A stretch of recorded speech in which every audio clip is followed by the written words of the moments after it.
kami yang ada di dalam kerajaan sorga,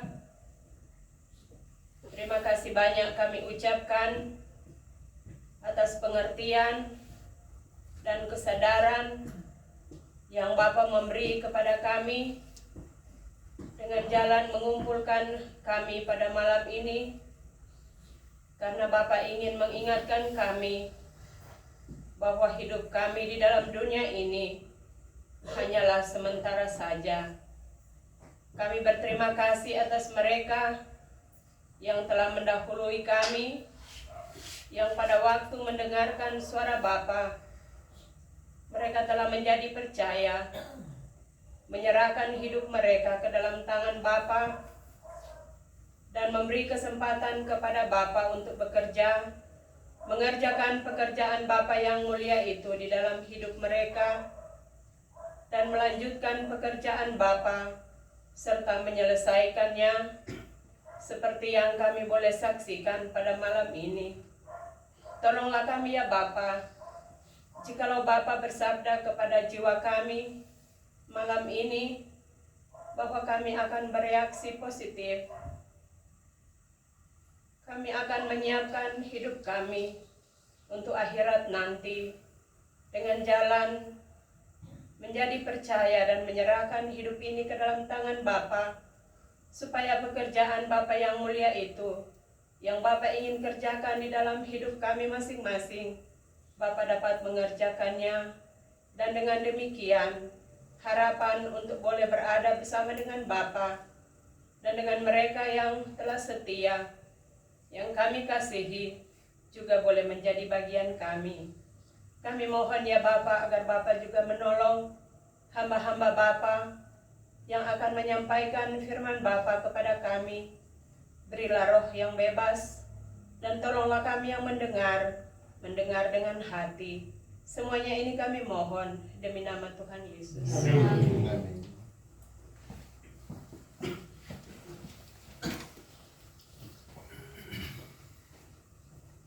Sebelum Sharon berbicara kepada kita akan menyanyi nyanyian pilihannya 79, number 79.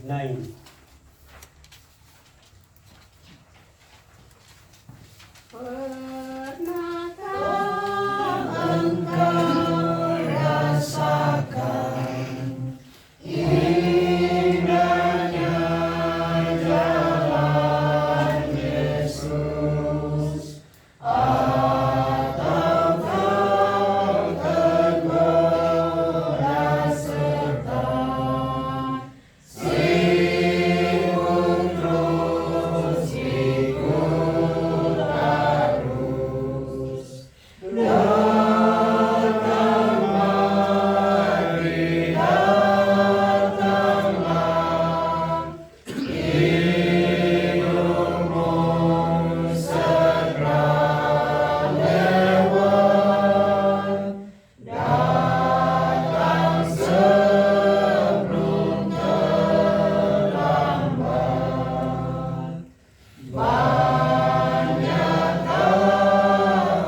Very nice to be with you all here. Indah untuk boleh berada dengan semua saudara di sini. And I know you've all been very fond of Uncle Ralph. Saya tahu semua mengagumi Om Ralph. And many of you have helped him in his last days. Banyak di antara saudara yang telah menjadi pertolongan besar di dalam hidupnya akhir-akhir ini. It's a nice thought to think that Uncle Ralph didn't live his life in vain. Bagus untuk memikirkan bahwa Om Ralph menghabiskan hidupnya dengan tidak sia-sia. And he obeyed God's call.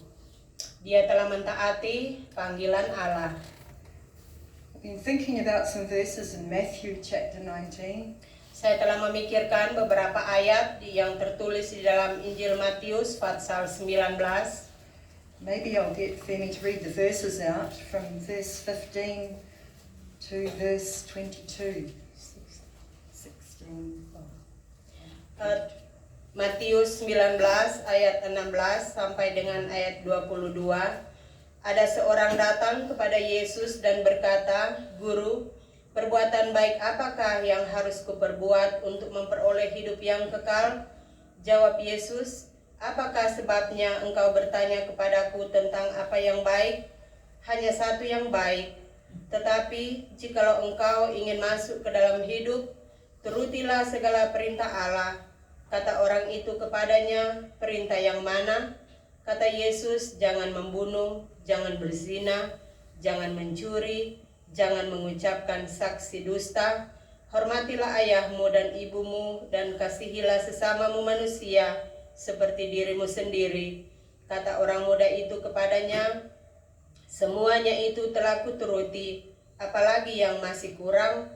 Kata Yesus kepadanya, "Jikalau engkau hendak sempurna, pergilah, jualah segala milikmu, dan berikanlah itu kepada orang-orang miskin, maka engkau akan beroleh harta di sorga. Kemudian datanglah kemari dan ikutlah aku." Ketika orang muda itu mendengar perkataan itu, pergilah ia dengan sedih sebab banyak hartanya. This young man came to Jesus because he wanted to know how to have eternal life. Orang muda ini datang kepada Tuhan Yesus karena dia ingin tahu atau ingin memperoleh hidup yang kekal. And he called Jesus good master. Dan dia menyebut Tuhan Yesus guru yang baik. And Jesus said there's no one good but God in heaven. Tetapi Tuhan Yesus berkata, tidak ada yang baik kecuali Allah di sorga. Even God's Son didn't like to be called good. Sekalipun anak Allah, yaitu Tuhan Yesus, tidak mau disebut sebagai orang yang baik. And God's Son Jesus, he was perfect. Tuhan Yesus adalah anak Allah itu sempurna. It wasn't enough that this young man had kept laws. Tidak cukup orang muda ini memelihara hukum Taurat itu. This young man had been good since he was young. Orang muda ini dia telah menjadi orang yang baik sejak masa mudanya. But he felt he still lacked something. Tetapi dia merasa masih ada yang kurang di dalamnya. He said to Jesus, "What do I lack yet?" Dia berkata kepada Tuhan Yesus, apalagi yang kurang? And then Jesus said, "If you want to be perfect, you follow me." Tuhan Yesus berkata kepadanya, jikalau engkau mau sempurna, ikutlah aku. And Jesus said to him, "You give up everything." Tuhan Yesus berkata kepadanya, lepaskan segala sesuatu. And that young man didn't want to. Tetapi orang muda ini tidak mau. And he went away from Jesus very sad. Dan dia pergi meninggalkan Tuhan Yesus dengan begitu sedih. Because he didn't want to follow with his life. Karena dia tidak rela untuk mengikuti apa yang dapat mendatangkan hidup. So he had a good life, he was left with that. Jadi orang muda ini dia mempunyai hidup yang baik dan dia hidup dengan cara itu. But he didn't get eternal life. Tetapi dia tidak memperoleh hidup yang kekal. I've been thinking about Uncle Ralph. Saya telah memikirkan mengenai Om Ralph. When he was a young man, he heard the call to go and help other people. Pada waktu dia masih muda, dia telah mendengarkan suatu panggilan untuk pergi dan menolong orang lain.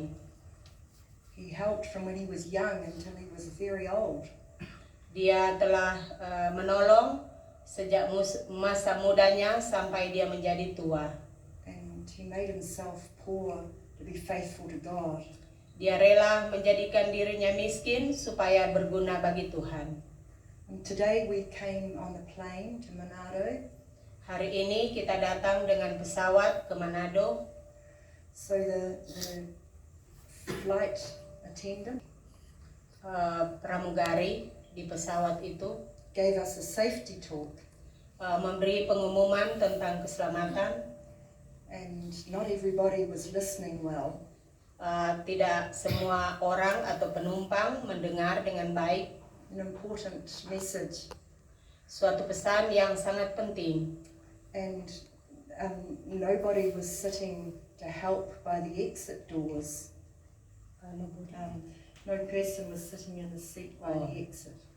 Tidak ada penumpang yang duduk di pintu darurat atau pintu darurat. I was thinking about Uncle Ralph. He wanted to be by the exit to help people. Saya memikirkan Om Ralph, dia ingin duduk di pintu itu dapat dikatakan untuk menolong yang lain. And he and others have helped many people live life safely. Dia dan yang lain telah menolong yang lain untuk mendapatkan keselamatan dari hidup. And that's so important for all of us. Dan itu sangat penting untuk kita semua.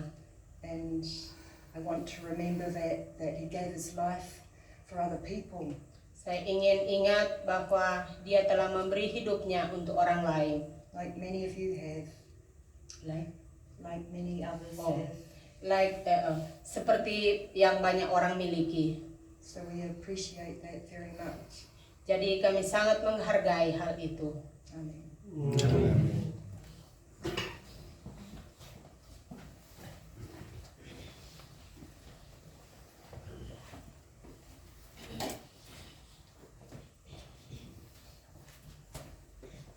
Kita akan menyanyi nyanyian pilihan Natalia sebelum berbicara nomor 84, 64, 884, sorry, 84.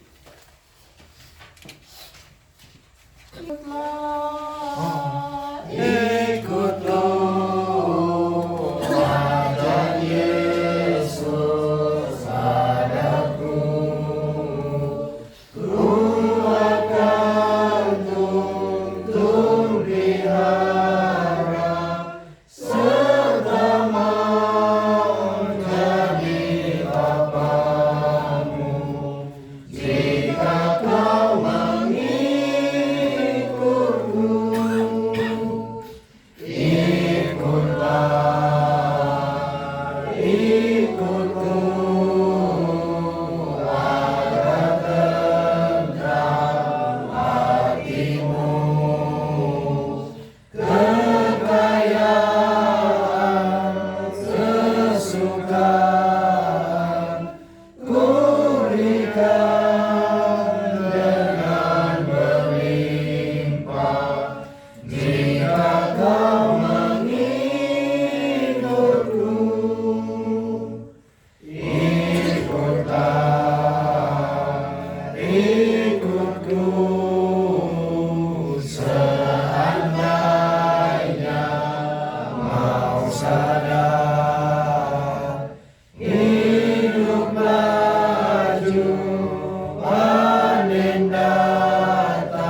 Saya telah membaca di dalam kitab Yosua pasal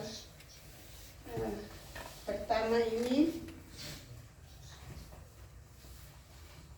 Bagian ini sudah beberapa hari datang kepada saya, tetapi saya tidak ada pikiran bahwa saya akan ada bagian untuk berbicara pada pemakamannya Om Ralph. Saya berpikir yang lain yang dapat berbicara, tetapi waktu saya mendengar saya ada bagian di kumpulan ini yang terus tinggal di dalam hati dan pikiran saya. Dan di dalam bagian ini kita membaca sesudah Musa hamba Tuhan itu meninggal, bahwa Tuhan memilih Yosua untuk menggantikan tempatnya Musa ini. Yang berkata-kata kepada saya di sini dalam ayat 5, seorang pun tidak akan dapat bertahan menghadapi engkau seumur hidupmu, seperti aku menyertai Musa, demikianlah aku akan menyertai engkau. Aku tidak akan membiarkan engkau, dan aku tidak akan meninggalkan engkau. Ini perkataan Tuhan kepada Yosua, seperti dia telah menyertai Musa, Tuhan juga menyertai Yosua. Dia tidak akan meninggalkan dan dia juga tidak akan membiarkan Yosua untuk memimpin satu bangsa yang besar, umat Israel. Dan Tuhan memberanikan Yosua di dalam hal ini. Tetapi walaupun Tuhan berkata kepada Yosua bahwa dia akan menyertai, dia akan tidak akan meninggalkan dia, tidak akan membiarkan dia, tetapi ada bagian yang Yosua harus lakukan. Di sini kita membaca bahwa Tuhan berkata di dalam ayat 7, hanya kuatkan dan teguhkanlah hatimu dengan sungguh-sungguh, bertindaklah hati-hati sesuai dengan seluruh hukum yang telah diperintahkan padamu oleh hambaku Musa.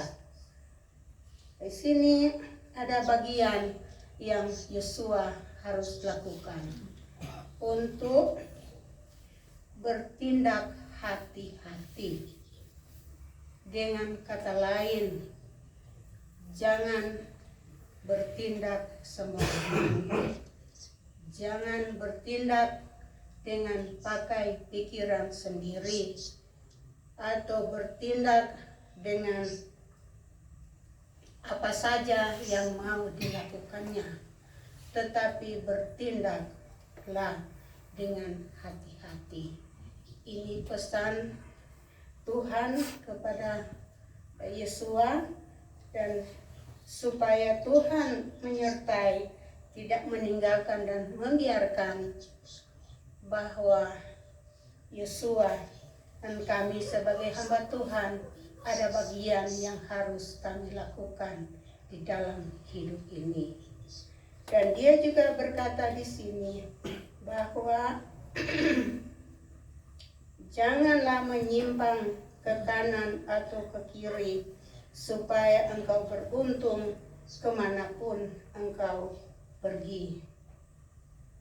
Tuhan memberi nasihat kepada Yesua untuk tidak menyimpang ke kanan atau ke kiri supaya kamu beruntung.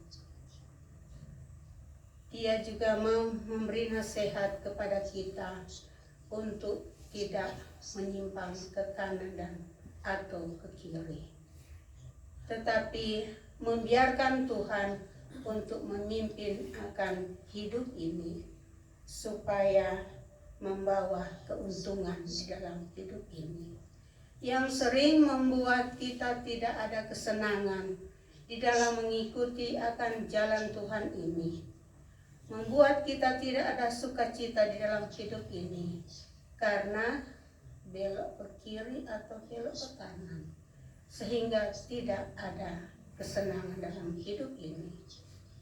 Tetapi kalau kita mendengarkan akan firman Tuhan dan bersungguh-sungguh kepada Tuhan, kita ada kesenangan dalam hidup ini. Orang-orang yang masih bertahan sampai sekarang mengikuti Tuhan karena mereka tidak belok kiri atau belok kanan, tetapi mereka terus membiarkan Tuhan memimpin hidup mereka sesuai dengan apa yang Tuhan tunjukkan kepada mereka. Dan Tuhan juga berkata dalam ayat 8 sini, janganlah engkau lupa memperkatakan kitab Taurat ini, tetapi renungkanlah itu siang dan malam, supaya engkau bertindak hati-hati sesuai dengan segala yang tertulis di dalamnya. Di sini Tuhan memberi nasihat kepada Yesua supaya dia tidak melupakan untuk memperkatakan kitab atau firman Tuhan ini, tapi Tuhan minta renungkanlah itu siang dan malam. Renungkanlah itu siang dan malam. Firman Tuhan yang Tuhan memberi kepada kita, Tuhan ingin kita renungkan itu. Karena tiap kali kita membaca akan firman Tuhan, itu seperti air yang membasahi lagi tanah hati kita, di mana benih itu telah tumbuh di dalam hati kita itu. Dan firman Tuhan juga menjadi peringatan kepada kita supaya bertindak atau bertindak dengan hati-hati. Supaya engkau bertindak dengan hati-hati, dikatakan di sini. Firman Tuhan itu juga menjadi seperti rem buat kita. Kadang-kadang kita ingin ambil langkah atau keputusan yang kita ambil. Kadang-kadang kita harus bertanya, apakah ini menguntungkan jiwa kita? Apakah langkah-langkah yang kita ambil menuju kepada hidup? Saya ingat ada seseorang, sudah cukup lama dia berjalan-jalan Tuhan. Datang waktunya dia mulai berpikir dia tidak akan meneruskan perjalanannya di dalam jalan Tuhan. Kemudian dia sadar, apakah keputusan ini akan membawa saya kemana? Akan menuju kemana langkah saya ini? dia sadar bahwa langkah yang dia ambil itu akan membinasakan jiwanya. Jadi dia tetap berjalan sampai hari ini di jalan Tuhan yang benar. Dan kami senang memikirkan juga seperti Om Ralph, dia sering memberitahukan kepada kami bahwa dia memilih jalan Tuhan pada waktu dia masih umur 15 tahun. Dan dia berkata kepada kami, sebelum dia memilih jalan Tuhan, sering dia merasa takut. Dia takut kalau hidupnya tiba-tiba diambil oleh Tuhan. Dan di mana jiwanya nanti. Walaupun dia masih kecil dapat dibilang, tetapi dia mulai memikirkan akhirat itu. Dan akhirnya datang waktunya dia memilih jalan Tuhan pada waktu dia masih sangat muda itu. Dan dia berkata waktu pulang dari kumpulan sesudah dia memilih jalan Tuhan, malam itu dia berdoa dan dia tidur. Dia berkata ketakutan diambil semua dari dia. Banyak orang berpikir kematian itu tidak memikirkannya dengan serius. Tapi bagi orang-orang lain, mereka memikirkan kematian itu serius. Karena hari yang akan datang, Tuhan berkata, dia akan menghakimi satu dengan satu yang lain. Dan betapa baik jika kita memikirkan akhirat itu juga. Pikirkan baik-baik dan kita berhati-hati langkah-langkah yang kita ambil. Dan kita lakukan apakah membawa keuntungan untuk keselamatan jiwa atau tidak. Tetapi biarlah kita anggap serius akan firman Tuhan ini.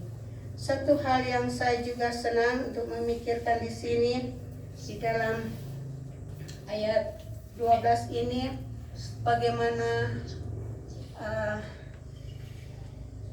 bagaimana sesudah Yosua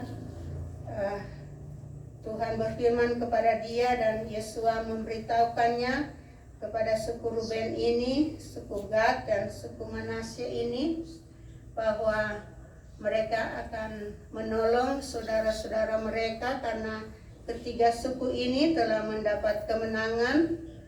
Tuhan telah memberi kepada mereka bagian mereka itu dan Yosua beritahukan kepada mereka untuk menolong saudara-saudaranya untuk menyeberangi sungai Yordan itu. Dan saya suka untuk memikirkan dalam ayat 16 reaksi ketiga suku ini kepada apa yang Yosua katakan kepada mereka. Lalu mereka menjawab Yosua, katanya, segala yang kau perintahkan kepada kami akan kami lakukan, dan kemanapun kami akan kau suruh, kami akan pergi. Bagus untuk memikirkan akan hal ini, bukan? Kalau Tuhan berfirman kepada kita, biarlah reaksi kita juga bahwa apapun yang Tuhan katakan kepada kita atau perintahkan kepada kita, bahwa kita akan melakukan akan hal ini. Karena pertama-tama membawa kesenangan pada hati Tuhan, membawa kesenangan juga kepada hamba-hamba Tuhan. Kalau lihat anak-anak Tuhan atau mereka yang belum pernah mengenal yang benar, bahwa mereka akan itu membawa kesenangan di dalam hati ini. Saya memikirkan seperti Om Ralph, dia hamba Tuhan pertama, kami bertemu dengan dia dan dia memberitakan Injil kepada kami. Itu tahun 1984 bulan November, kabar Injil mulai di dalam rumah kami.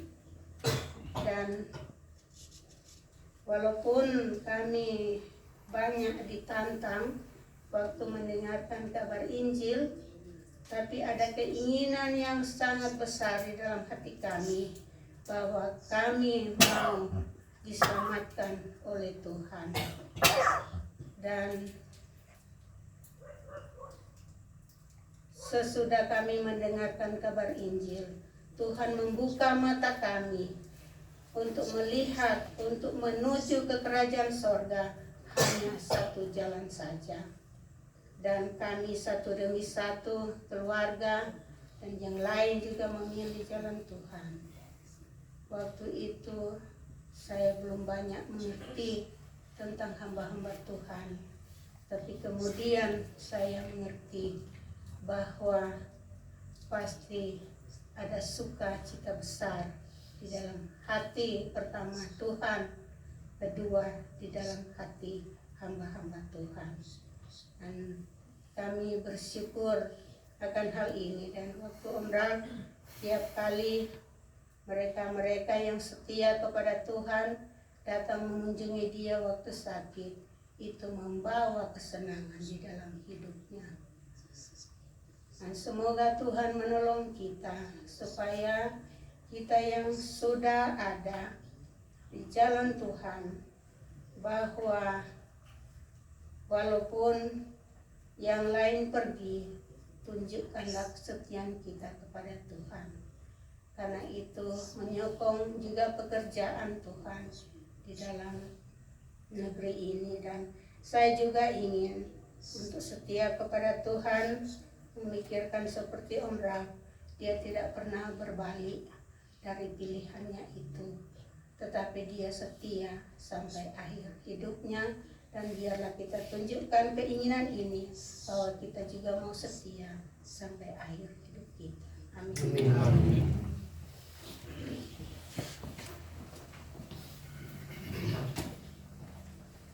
Saya juga senang dengan apa yang kita telah dengar dari dua yang telah berbicara. Dan saya dapat berpikir bahwa apa yang saya dapat katakan di dalam kumpulan ini, untuk menyaksikan Om Raf yang tidak bersama-sama dengan kami lagi. Saya tidak ada lama sesudah dia mengenal akan jalan Tuhan, baru saya mengenal akan jalan Tuhan juga. Tetapi saya suka memikirkan apa yang dia memiliki, yang telah dia ada di dalam hidupnya, selama hidupnya memberitakan Injil sampai hidupnya berakhir. Saya bersyukur bahwa dia dapat membagikannya dengan saya, dengan kita semua malam ini. Apa yang ada di dalam Om Raf yang dia memiliki sampai hidupnya berakhir, bukan harta di dalam dunia ini, bukan apa yang kita dapat lihat di dalam dunia ini, kita dapat pakai di dalam dunia ini, bukan itu. Di dalam nyanyian 109 itu, di dalam ulangannya ditulis di situ, hanya Kristus memuaskan. Dialah bagiku kasih, hidup, kesenangan terdapat di dalamnya. Sebelum dari ulangannya itu ditulis, oh Kristus telah kutemukan di dalammu saja. Itu yang Om Raf telah menemukan, dan dia telah menjaganya akan hal itu di dalammu, tetap di dalam dia. Saya telah memikirkan orang-orang yang telah memiliki Kristus di dalam hidup mereka. Dan bukan hanya mereka saja apa yang mereka memiliki, tetapi mereka telah membagikannya kepada yang lain. Bukan mereka membagikan sesuatu yang dapat dilihat, dapat dipakai, tapi mereka membagikan sesuatu yang dapat menyelamatkan hidup ini, dapat menolong hidup ini, baik dalam hidup ini maupun hidup yang akan datang, yaitu Kristus. Saya telah memikirkan mengenai Paulus waktu dia ketemu dengan Tuhan Yesus, perlihatkan kepada dia apa yang direncanakan Tuhan di dalam hidupnya. Sudah dia memiliki Kristus di dalam hidupnya. Saya memikirkan di dalam Kisah Para Rasul pasal 3. Kita tahu akan cerita ini. Ada Petrus dan Yohanes menyembuhkan orang lumpuh. Di dalam ayat 6, Petrus berkata, emas dan perak tidak ada padaku, tetapi apa yang kupunyai akan kuberikan kepadamu. Demi nama Yesus Kristus orang Nazaret itu, berjalanlah. Apa yang dia punyai? Orang ini, kita tahu dia mengharapkan sesuatu yang dapat menolong hidupnya selama hidupnya. Tapi dia belum pernah mendapatkan sesuatu yang akan menjamin hidupnya untuk selama-lamanya. Pada waktu ini, Petrus memiliki sesuatu yang dapat menolong dia,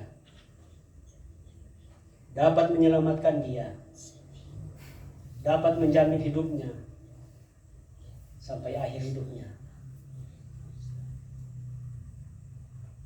Apa yang kupunyai? Orang-orang yang telah memiliki Kristus di dalam hidup mereka, mereka hanya itu saja.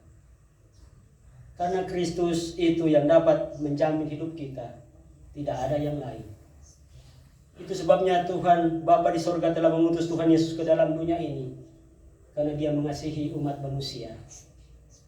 Dia ingin tidak ada yang binasa, tapi beroleh hidup yang kekal.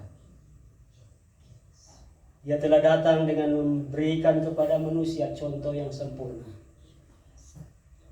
Semua ada di dalam Dia. Kasih, hidup, kesenangan ada di dalam Dia. Kita tidak perlu cari di dalam dunia ini, karena semua ada di dalam Dia. Contoh ada di dalam Dia. Ajaran yang benar ada di dalam Dia. Cukup bagi kita. Keselamatan yang kekal untuk hidup yang akan datang ada di dalam Dia.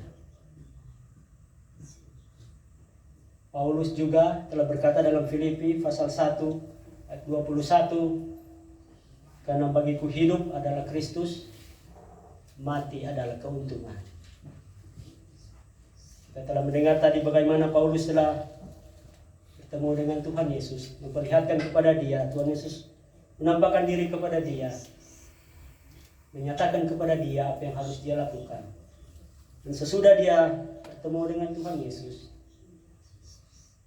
bagi dia hidup adalah Kristus. Segala-galanya untuk Kristus.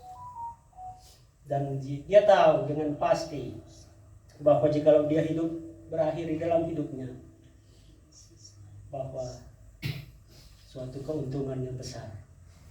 Keuntungan yang kita tidak dapat dari dunia ini. Tapi hanya dapat jikalau kita tinggal di dalam Dia. Kita melakukan apa yang menjadi kehendak-Nya. Itu keuntungan yang besar. Saya juga memikirkan mengenai Petrus. Saya dapat membaca di dalam Injil Yohanes pasal 6 itu. Ada waktunya di mana murid-murid yang lain pergi karena perkataan Tuhan Yesus. Perkataan ini keras. Waktu dia berbicara mengenai roti yang dari surga itu, dia berkata kepada mereka, apakah pada Petrus salah satu yang dia katakan, apakah kamu tidak pergi juga? Petrus berkata kepada Tuhan Yesus, kepada siapa kami akan pergi? Perkataanmu, perkataan yang hidup, kami telah percaya. Petrus telah memiliki Kristus. Dia tidak dapat keluar atau tinggalkan Tuhan Yesus karena perkataannya. Dan Petrus dengan kata lain, dia ingin tetap di dalam Kristus. Karena apa yang dia memiliki itu akan menjamin hidupnya untuk selama-lamanya. Di dalam Injil Lukas pasal 2, kita membaca juga satu orang lain di sini, yaitu Simeon. Kita dapat membaca dari ayat 26.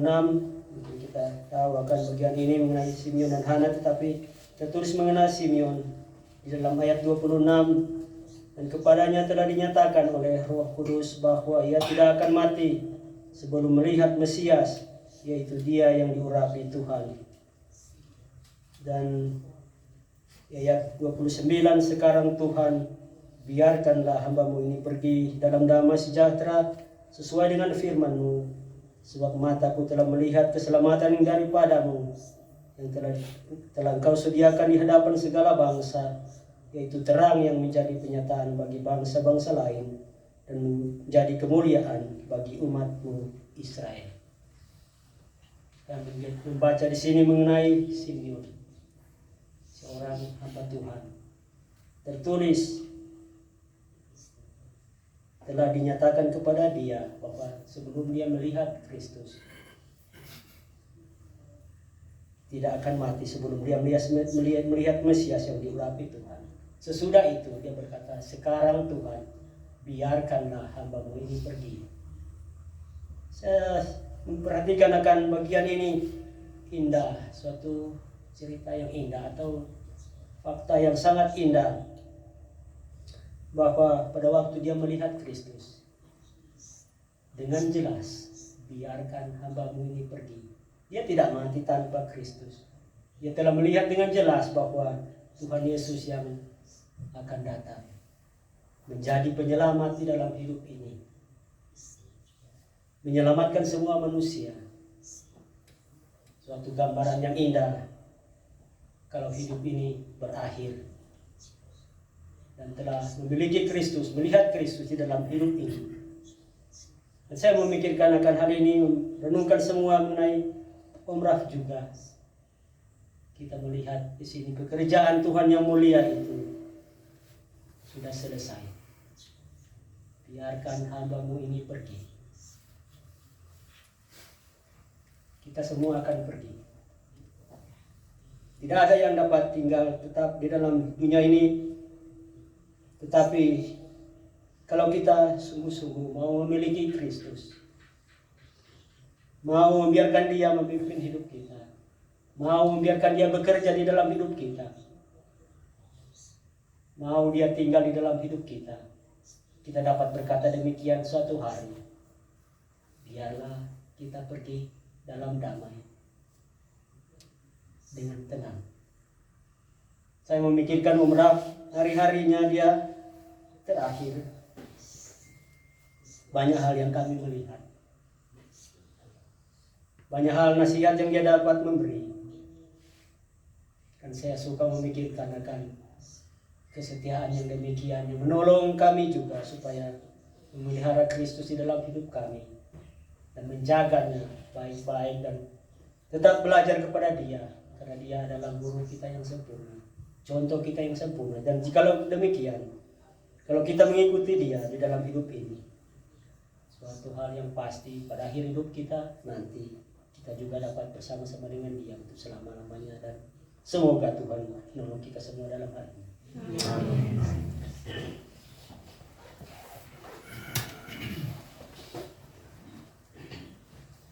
Kita dapat mengakhiri juga kumpulan kita ini dengan nyanyian 109 109.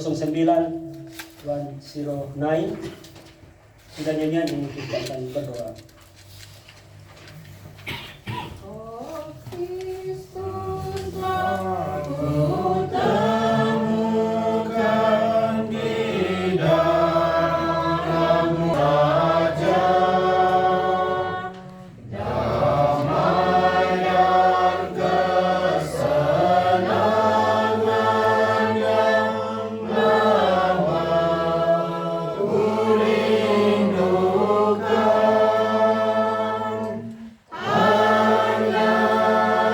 Kristus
Berdoa.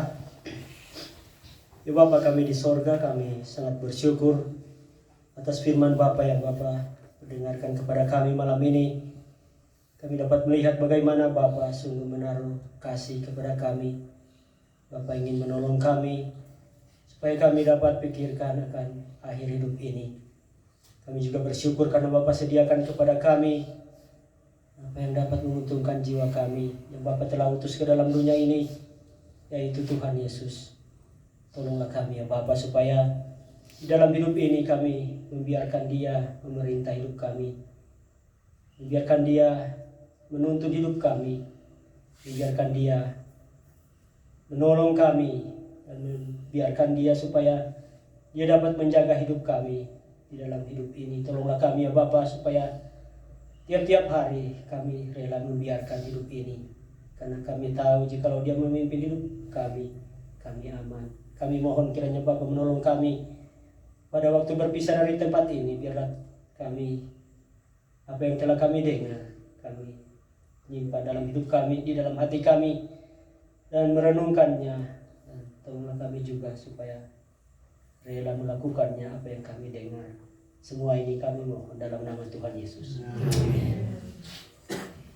Dan kita telah selesai, dan besok akan dilanjutkan di sini jam 10 pagi. Terima kasih.